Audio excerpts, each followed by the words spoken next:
Vegetable chop আর মুড়ির কম্বিনেশনটা শুধুমাত্র বাঙালিরাই জানে এর ইম্পর্টেন্সটা কী। আমি বাঙালি হয়েও আমাকে এই দুটোর কম্বিনেশন একদমই ভালো লাগে না, কারণ আমি বাঙালি কিন্তু আমি উড়িষ্যাতে থেকেছি ছোটোবেলাতে, তাই জন্য আমাকে এই দুটোর কম্বিনেশনটা এতও ভালো লাগে না।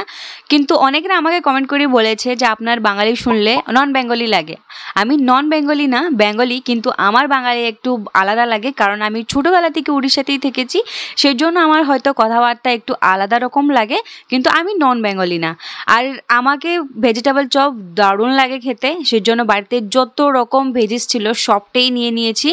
আর অনেক বছর হয়ে গেছে ভেজিটেবল খাওয়া, বলতে পারো 2-3 বছর হয়ে গেছে, খাওয়াই একদম হয়নি।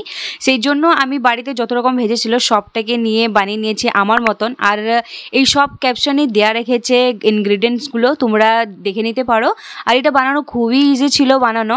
আমি অনেকটা দেখেছি উপরে যে কোটটা থাকে ওটা সুজি দেওয়া থাকে বা কিছু সেভই মতন থাকে, কিন্তু আমি এখানে ব্রেড ক্রাম্বস দিয়েছিলাম, দুইভাবে কট করেছি যেন এটা একটু উপর লেয়ারটা একটু হার্ড ক্রিস্পি হয়ে যাক।